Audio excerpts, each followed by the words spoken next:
She told me it was a bad idea, but the way she smiled made me think it was the best one I'd ever have. The day started like any other. I was juggling groceries up the narrow staircase of my apartment building, fumbling with bags that seemed heavier than they should be. My arms were strained, and a small part of me dreaded this routine chore. That's when I noticed her, my neighbor, standing at the top of the stairs, leaning casually against the railing. She looked effortless, as though she'd stepped out of a different world entirely.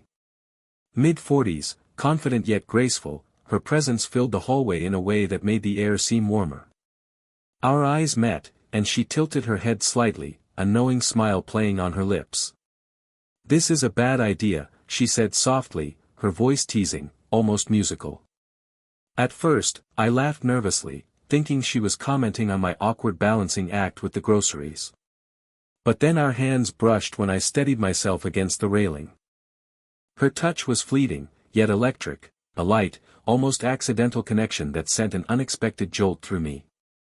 I noticed details I hadn't before, the faint scent of her perfume, a delicate mix of vanilla and earthiness that lingered even when she stepped back, the way her hair caught the sunlight streaming in from the small window near the landing, glinting with subtle warmth, the softness of her gaze, steady and observing, making me feel both exposed and seen at the same time. I struggled with the groceries, feeling embarrassed, and she didn't offer to take anything from me. Instead, she laughed lightly, the sound low and comforting, a blend of amusement and something unspoken. That laugh, it lingered in my mind longer than it should have. Her smile wasn't just polite, it was an invitation, quiet but compelling, hinting at a depth beneath her composed exterior. For a moment, the hallway felt suspended in time. The creak of the stairs beneath our feet, the distant hum of the city outside, the faint scent of coffee drifting from her apartment, it all seemed amplified. My chest tightened, not from the physical effort of the groceries, but from the sudden awareness of her presence, of her attention. When I finally managed to steady myself, she gave me a final, lingering look, half warning, half challenge. "Careful," she said, her tone light, yet carrying a weight I couldn't quite place. I nodded, heart hammering, unsure if I was nervous about the stairs, or about her. That brief encounter, so ordinary yet charged with subtle electricity, left me thinking, why did a simple warning feel like an invitation? Why did her smile, effortless yet intimate, make a mundane afternoon suddenly feel like the beginning of something I couldn't yet name? In the days after that first encounter, our brief exchanges in the hallway became little moments I found myself anticipating more than I cared to admit. At first, it was casual, a nod, a smile, a hello, as I passed her door. But gradually, our conversation started to stretch, just slightly, into something more deliberate, as if neither of us wanted them to end too quickly.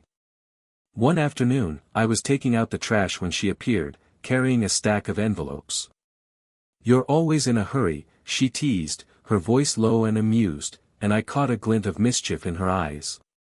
I laughed, feeling a warmth spread across my chest. There was something about the way she looked at me that made even the most mundane moments feel charged with possibility. We talked about trivial things at first, the weather, a book she recommended, the oddities of building maintenance, but beneath it all, I sensed an undercurrent of something unspoken. She leaned lightly against the railing, her posture casual yet composed, and every so often her hand would brush mine as she adjusted the papers in her arms. Each accidental contact lingered, and I felt it deep in my chest, an electric hum I couldn't ignore. Her voice carried a calm authority, tempered with warmth, and there was a softness in her laughter that made me want to hear it over and over. I noticed details that weren't just physical, the way she tilted her head when considering a question, the subtle arch of her brow when she was amused, the way her gaze softened whenever our eyes met. Every gesture seemed deliberate, yet effortless, like she knew the effect she had without trying. One day, as she handed me a borrowed book, her fingers grazed mine, and I caught myself holding the moment just a second too long, not wanting to let go. She smiled knowingly, that quiet, intimate smile that suggested she felt it too. I could feel my pulse quicken, a fluttering mix of nervousness and excitement. That smile, so effortless and knowing, had a way of making the ordinary extraordinary. By the end of each interaction, I found myself walking away thinking about her long after she had disappeared behind her door. It wasn't just attraction, it was fascination, an unspoken connection forming between us in the smallest gestures and softest words. And I realized, slowly but unmistakably, that what started as simple hallway chats was becoming a delicate ritual. Each smile, each brush of hands, each shared laugh was a thread weaving us closer together, building tension in a way that was impossible to ignore but still gentle enough to feel natural. It started as another ordinary afternoon, but somehow, it didn't feel ordinary at all. She invited me to her balcony for coffee, just a casual gesture, she said, but the way the sunlight caught her hair and the quiet comfort of her apartment made everything feel suspended in time. I carried the coffee cups carefully, aware of the small distance between us, and as I handed her cup to her, our fingers brushed again. The contact was fleeting, yet it sent a ripple through me, making my chest tighten with something I couldn't quite name. "This is a bad idea," she said softly, a teasing lilt in her voice, but there was a hint of something beneath the words, a shadow of vulnerability, quickly masked by the warmth of her smile. I wanted to ask what she meant, but instead I simply laughed, trying to hide the strange flutter in my stomach. We settled into the small balcony, the city humming faintly below. The scent of brewing coffee mixed with the faint perfume she always wore, a soft blend of vanilla and earthiness. I noticed how her sweater draped loosely over her shoulders, how the sunlight highlighted the subtle lines of her hands as she wrapped them around the cup. Every detail felt magnified, every small gesture laden with unspoken meaning. Her eyes, deep and observant, met mine across the table. There was something playful in them, yet also an undercurrent of caution, as if she was daring me to cross an invisible line. I couldn't help but feel both exhilarated and cautious in return. The air between us was warm, intimate, charged with a tension that neither of us had spoken aloud. At one point, she laughed at something I said, her fingers brushing mine again as she reached for her cup. The touch lingered just long enough for me to feel the steady rhythm of her pulse against my skin. I looked at her, and she caught my gaze, smiling knowingly, the kind of smile that hinted she knew exactly the effect she had on me, even if she pretended otherwise. For a moment, we just sat there, the city stretching out below, and I felt a strange mix of exhilaration and hesitation. I wanted to reach out, to close the small distance between us, but I hesitated, conscious of the implications, of the rules we had silently agreed to follow. And yet, the unspoken tension was undeniable, almost magnetic. As the coffee cooled between us, I realized something important. Her repeated warning wasn't just about caution, it was an invitation wrapped in words, a challenge to acknowledge the subtle pull we both felt. I left that balcony with my heart pounding, the echo of her smile following me down the hall, thinking, maybe some bad ideas were exactly what the heart needed. The next few days passed in a gentle rhythm of fleeting encounters and brief conversations, but it was during one quiet evening walk that everything shifted, almost imperceptibly. I had offered to carry a few grocery bags for her, and she suggested we take a walk through the nearby park while she retrieved something from her apartment. The air was crisp, carrying the faint scent of blooming flowers and freshly cut grass, and the soft light of the street lamps cast long, gentle shadows across the path. We walked side by side, our pace unhurried, the silence between us comfortable rather than awkward. It was during these moments, these quiet, unremarkable walks, that I began to notice the depth in her voice, the subtle fluctuations that revealed more than the words themselves. She spoke about her day, her subtle frustrations at work, and a recent disappointment that had left her feeling unusually vulnerable. I listened, genuinely present, letting the silence stretch naturally between her sentences. The faint rustle of leaves overhead, the distant hum of traffic, and the occasional chirp of a bird created a soft soundtrack to our conversation. I noticed the small ways she expressed herself, how her hands moved as she described a problem, the gentle tilt of her head, the soft pause before she spoke again, as if measuring how much of herself to reveal. At one point, her hand brushed mine, not deliberately, but with a casual grace that made my pulse quicken. It was subtle, fleeting, yet electric, leaving a warmth that lingered long after. I caught myself staring for just a moment too long, and she noticed, a faint blush coloring her cheeks. She didn't pull away, though. Instead, her fingers lingered near mine, a quiet acknowledgement of the connection we were beginning to share. The conversation deepened naturally. She confided in me about her fears, her quiet longing for companionship, and the moments when life felt heavier than she could bear alone.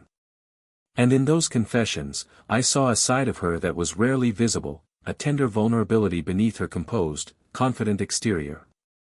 When our walk ended and we reached her doorstep, neither of us spoke immediately.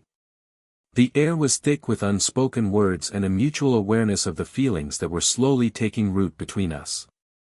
Her eyes met mine, soft and honest, and in that moment, I realized that the small gestures, the accidental brushes of hands, the lingering glances, the shared silences, were far more meaningful than any words we could have spoken. As she stepped inside, I felt a strange ache in my chest, a mixture of longing and anticipation. The walk had been ordinary in its setting, yet extraordinary in its intimacy. And I understood, clearly and quietly, that our connection was deepening, weaving us together with threads of vulnerability, trust, and something that neither of us could yet name, but both of us felt. It was one of those rare rainy afternoons that seemed to pause time itself. I had come over to return a book she had lent me, only to find that the rain had started suddenly, drumming softly against the windows. She laughed lightly at my timing, her eyes sparkling with amusement, and gestured toward the couch. "I guess you're staying a while," she said, a gentle warmth in her voice that made me feel instantly at ease. We settled on the couch, a soft, worn blanket draped across both of us. The apartment smelled faintly of coffee and her subtle perfume, a comforting combination that made the space feel intimate without forcing closeness. Outside, the rain pattered steadily, a soothing rhythm that seemed to cocoon us from the rest of the world. For a long moment, neither of us spoke. We simply sat close, our knees brushing ever so slightly, a small but unmistakable reminder of the quiet tension that had been growing between us. I could feel the warmth of her shoulder against mine, and every subtle movement, the shift of her body, the sigh of contentment as she leaned back, made me more aware of her presence. There was a rhythm in the silence, a delicate harmony that made my chest tighten and my thoughts stumble. Her hand rested near mine on the blanket, almost touching, almost brushing, and I felt a shiver pass through me at the nearness. The rain outside created a soft, hypnotic backdrop, each drop a tiny drumbeat that underscored the electric stillness of the moment. I wanted to reach out, to close the gap between us, but I hesitated, savoring the anticipation rather than rushing it. She shifted slightly, leaning back against my shoulder, and I caught the faint rise and fall of her chest. It was an intimate, unspoken exchange of trust and comfort, and I realized I had never felt so aware of someone's presence before.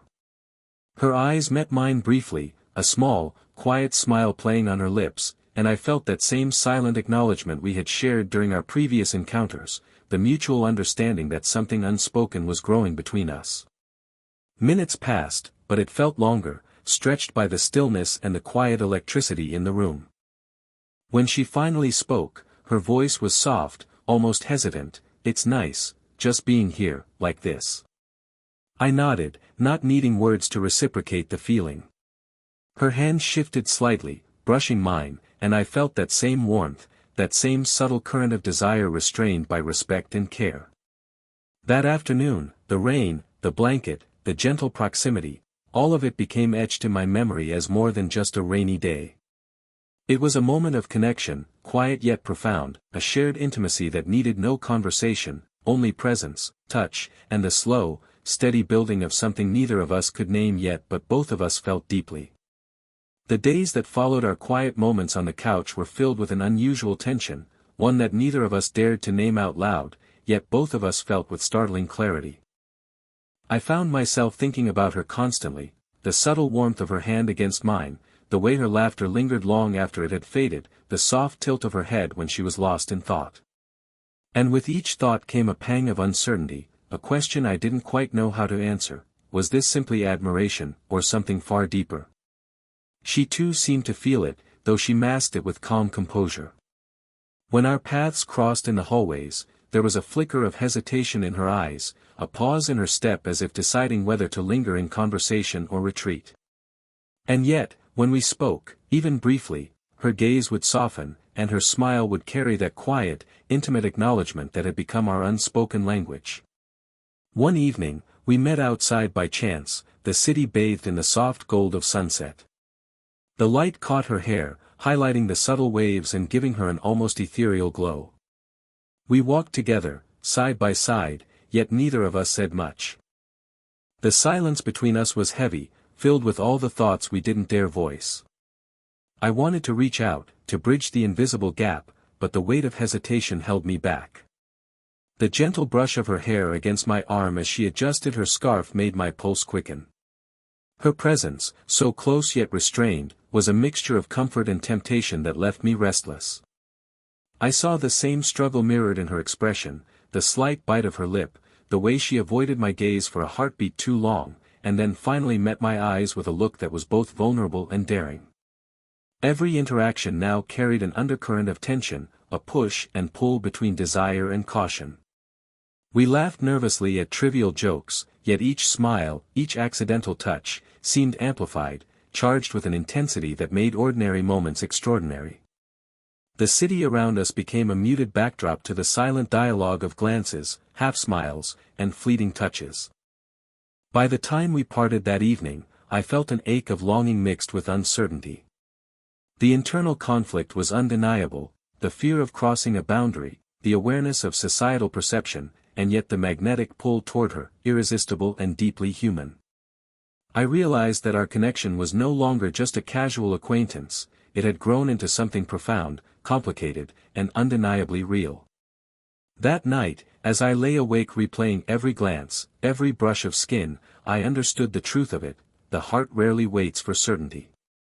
And in the quiet conflict between caution and desire, I knew one thing clearly, whatever this was between us, it was far from over. The moment finally came on an ordinary evening that felt anything but ordinary. We were sitting on her balcony again, a quiet routine that had grown into something I cherished. The city lights twinkled below, the gentle hum of distant traffic creating a soft, constant rhythm that felt intimate rather than intrusive. I had my arm around her, careful, hesitant at first, but the warmth of her shoulder against mine made the gesture feel natural, inevitable. Her head rested lightly against my chest, and I could feel the steady rhythm of her heartbeat, a comforting pulse that seemed to echo my own. The air smelled faintly of her perfume, mingling with the earthy scent of the night and the subtle aroma of tea she had prepared. I let my fingers brush along her back in slow, gentle motions, the touch deliberate but soft, speaking the words we hadn't dared to say aloud. For a long while, neither of us spoke. We simply existed in the quiet intimacy of presence, a deep connection that needed no conversation. Her fingers rested near mine, occasionally brushing, and every small contact carried a weight of acknowledgement, trust, and longing. There was no rush, no pressure, only the quiet joy of being together, of finally allowing ourselves to feel what we had been holding back. She lifted her head just slightly, catching my gaze. The soft curve of her lips turned upward in a smile that was at once tender and knowing. "Maybe it wasn't such a bad idea after all," she murmured, her voice carrying a warmth that made my chest tighten in a familiar, exhilarating way. I chuckled softly, brushing a strand of hair from her face. "Then why were you smiling before?" I teased gently, though my voice carried the sincerity of my own feelings. Her smile deepened, a shared acknowledgement of the journey we had taken, the hesitant touches, the lingering glances, the quiet confessions, and the tension that had built so gradually between us. We sat in silence for a few more minutes, the city around us fading into the background. Each glance, each subtle movement, every soft touch spoke of the emotional intimacy we had cultivated over weeks of slow, deliberate connection. In that moment, there was no longer hesitation, no longer doubt, just the warmth of two hearts finally allowing themselves to be close, truly close. As the night deepened and the cool breeze brushed against our faces, I felt a sense of profound peace. Our hands intertwined naturally, her head resting against my chest, my arm wrapped around her. The tension that had once been both thrilling and daunting was replaced with quiet certainty and a comforting intimacy. In the soft glow of the city lights, with her warmth against me, I realized this was more than attraction, it was connection, trust, and the gentle fulfillment of something neither of us had dared to name aloud but both had quietly hoped for. That night, as the city slept around us, we existed only for each other, close, safe, and undeniably, beautifully together. If you felt the tension, the warmth, and the quiet magic between them, don't forget to like, subscribe, and hit the bell so you never miss a story that makes your heart skip a beat. Share your thoughts in the comments. What would you do if you were in his shoes?